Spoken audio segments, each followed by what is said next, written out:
Hello, this is a short little video on using math and calculus to find the point where marginal cost equals average cost on the cost curves, which is a really important key concept in microeconomics, especially when it comes to determining how much a company should be producing and how much it should be selling into the marketplace. So, quick little review on what we're talking about with cost curves, right? Cost curves have this kind of strange kind of S-like shape, right? This S-like shape comes out of the shape of the production curves, right?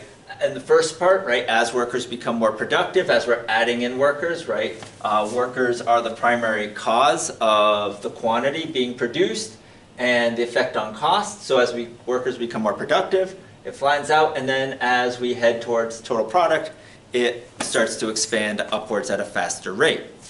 Now, when we figure out what the marginal cost and the average cost curves look like for a company, average cost is generally downward shaping and then it goes upward shape, right? It has this bowl-like shape.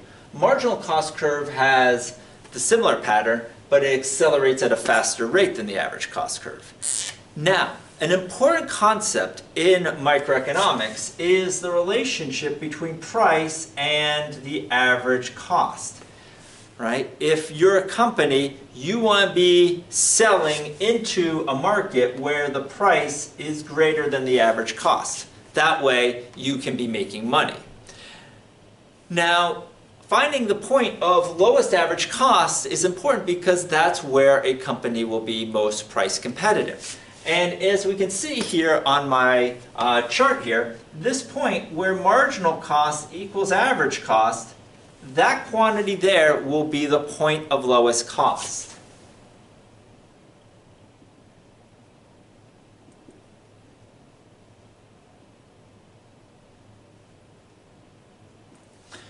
Right? That's our key concept here. And sort of the logic for this is if you see the marginal cost is below the average up to that point, well, imagine a situation, right, where we have an average and we keep adding things to our average, but everything we add to the average is less than the average. If each additional thing we're adding is less than the average, it's going to pull the average down.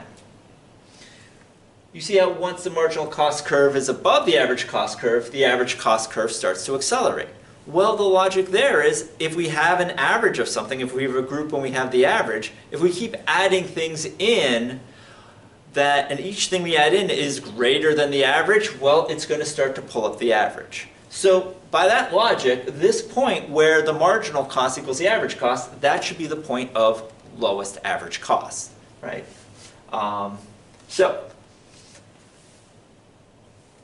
Lowest average cost. So the trick is how to do this mathematically. Well, what we're going to be looking for here is the place where my marginal cost equals my average cost. Now, I have a mathematical equation here for my total cost curve. And what I need to do is I need to derive from this equation both of the equations for those lines.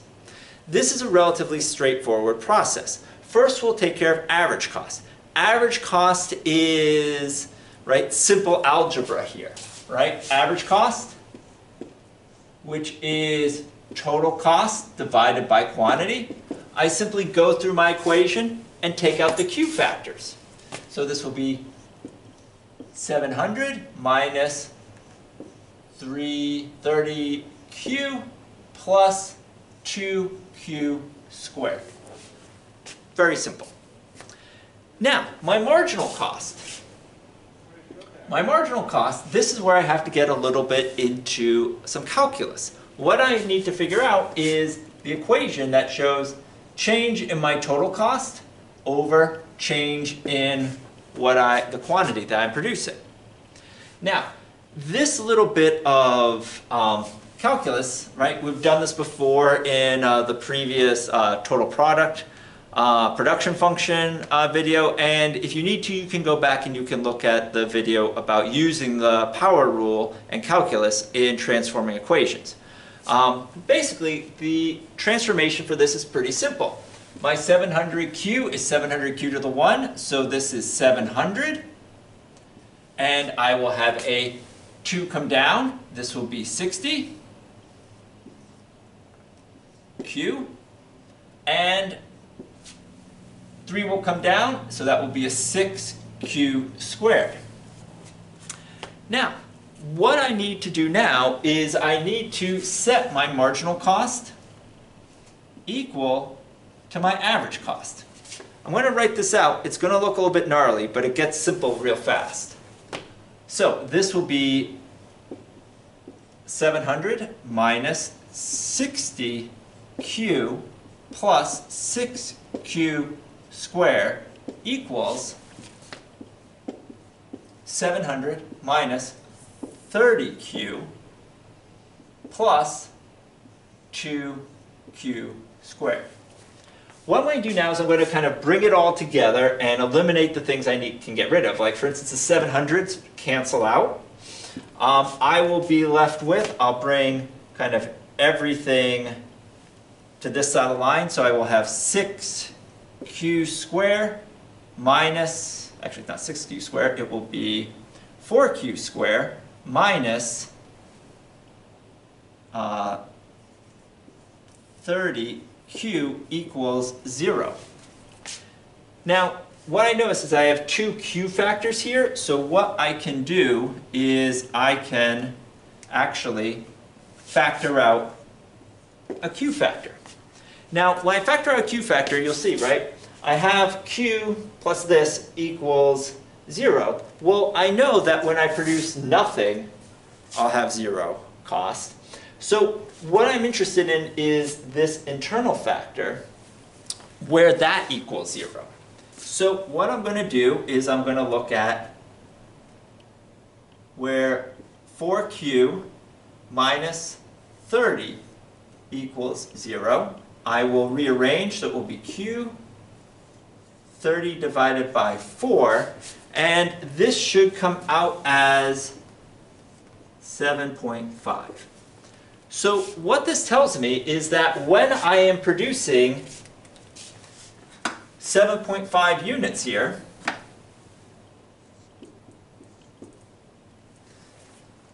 I will be at that point where my marginal cost equals my average cost. That will be my point where my average cost is the lowest. So that's good to know, but keep in mind, what I'm really interested in is the relationship between my price and my average cost. If I know what my average cost is at this, I will know where I'm at my most price competitive. What is the lowest price I can go to in the market and still, at least break even? So let's figure that out, right? What we're going to do is I will erase this stuff here for right now, right? And we know that my Q here is 7.5. That's what we've just figured out. So what I want to find out is what is my average cost at that quantity? Well, we can actually at this point get rid of the marginal cost equation too and simply go with this. My average cost, and now I can just sub in, right? 700 minus 30, right, times 7.5 plus 2 7.5 squared. All right? And if I sit and I actually crunch away all this algebra, what I'll get to is an average cost of 587.5. Put that in dollars.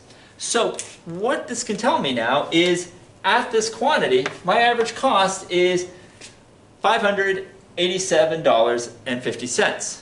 What this means is if I can have a price greater than this, I can make a profit. This is the lowest price that I can go in the market.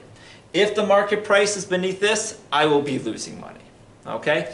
So what this allows me to do is actually kind of not just work with the visual graphs, but actually take some math and do a little bit of calculus, a little bit of algebra, and get to the information that I need.